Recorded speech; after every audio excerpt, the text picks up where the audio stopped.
So last October, Bitcoin hit an all-time high of about $126,000, and right now, as I record, it's sitting at around 78,000. That's a 38% drop from its peak in just a few months, and you know what that sounds like to me? It sounds like a sale.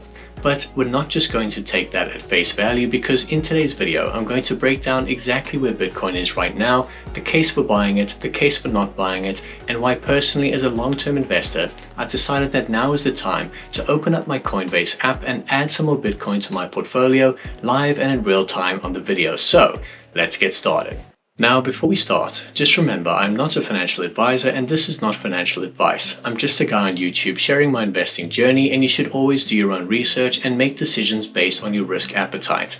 This is especially true for Bitcoin because we all know it's a more volatile asset. So take it with a pinch of salt and never overextend yourself. So first, let me show you where Bitcoin is right now, because behind the headlines and the noise, there are some real numbers we're going to look at.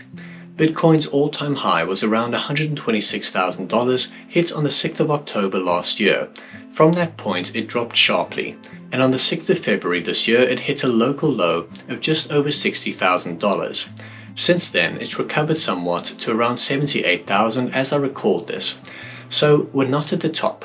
We're above the most recent local bottom, and we are sitting roughly 38% below the all-time high. And if you follow this channel, you know that when something I invest in for the long term goes on sale, I pay attention. But that doesn't mean I just buy any dip. And since the last drop, I've been watching and building a bull case or a positive case, and a bear case or a negative case scenario. So let me take you through those, and then I'll show you in real time what I'm doing with my own money. So first, the bull case or positive case. Now, Bitcoin doesn't get valued like most stocks because it has no earnings or balance sheet. So for this, we typically look at something called the MVRV ratio. And it sounds more complicated than it is. Basically, the MVRV ratio compares Bitcoin's current market value to its realized value, or what people have actually paid for it on average. When this number gets above 3.5, historically that has been the signal that Bitcoin is overheated and a top is near, like late 2021. And when it drops below 1, that is often seen as the bottom of a cycle. Right now, the MVRV sits at approximately 1.47, so we're not at a peak, we're not at a bottom, we're in what analysts call elevated but sustainable territory, which means there's still room to move in either direction, but we're not buying at the top of a cycle by this measure. The second thing is the 200-week moving average. This just smooths out the price over the last 200 weeks to give a longer-term average, and right now that's at around $59,800. In every single Bitcoin bear market in history, 2015, 2018, 2022, this level has acted as the ultimate floor. Bitcoin has never permanently broken below it. So if you're a long-term investor, that's your rough worst-case point over multiple years. But let's talk bigger, because in the first quarter of 2026, we saw record inflows into Bitcoin ETFs. BlackRock's Bitcoin ETF brought in $284 million in a single day, and $18.7 billion has gone into Bitcoin ETFs in 2026 alone, with Morgan Stanley launching their own ETF this month. So we are starting to see a lot more systematic institutional adoption of this as an asset, and that changes the demand picture in a way we haven't seen before. And then there's supply. Almost 94% of all Bitcoin that will ever exist has already been mined. The halving back in April 2024 cut the daily production of new Bitcoin from 900 coins a day to just 450. So less supply coming into circulation against that growing institutional demand, and the economic principle says that should increase the price long term. By the way, if you're liking this data so far, please take a second to leave a like for me on the video or even a comment below. I'd really appreciate it. So, that all sounds good, but let's also look at our bear case or our negative side, because the biggest risk is the simplest one. The cycle may not have bottomed yet. Bitcoin hits an all-time high in October last year, and if the historical 4-year cycle plays out, the true bottom of this cycle could still be months away, potentially into late 2026. Because historically, it's typically 1 year until it hits its bottom. If that's the case, buying now means there could still be more pain before the recovery. Right now, Bitcoin is also sitting at two significant resistance levels. The true market mean, which shows the average cost of coins being actively traded, is at around 78,200, and the short-term holder cost basis is right around $79,000.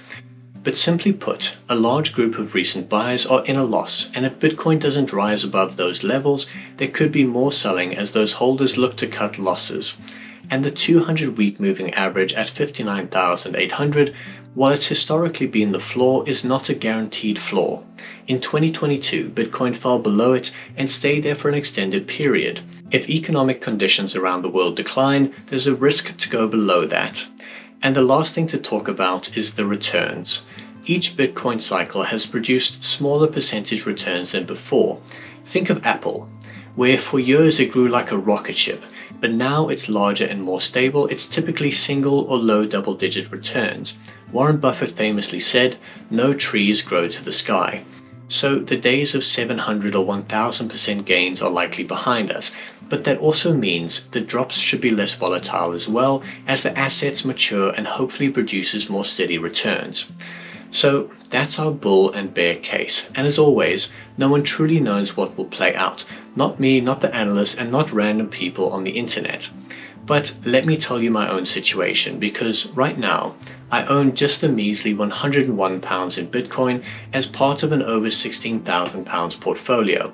So that's just 0.6% of my holdings, and I've been saying on the videos for a while, I need to increase that. But it's never seemed like the right time, with it shooting to all new time highs. Those periods of high highs, like last year, always makes me nervous. But like I said in a recent video, I tend to top up my long-term holdings when markets are down, and it's done well for me over the years. Personally, I'm comfortable investing between 2 to 5% of my portfolio in Bitcoin, and now prices are lower, I think it's a better time to start adding to it. I'm not trying to call the exact bottom. I just know that buying at 78,000 feels better to me than buying at 126,000. So I'm going to go into my Coinbase platform and I'm going to add another £50 to my Bitcoin holdings right now, on top of another £300 or so I've invested in stocks recently. And I plan to add a bit to this each month this year, whether the price goes down or up, to gradually bring it up to between £320 to £800, or 2 to 5% of my total portfolio. Roughly. That's the plan. Not a prediction, not a gamble, just a measured long-term investor saying I believe in this asset over 5 to 10 year horizon. It's currently on sale relative to where it was 6 months ago, and I want to add a bit more to it. So there we go, it's done. And guys, that is it for today's video. I hope you enjoyed. Please remember to like the video and subscribe if you haven't already.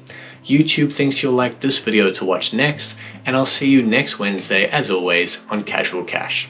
Cheers.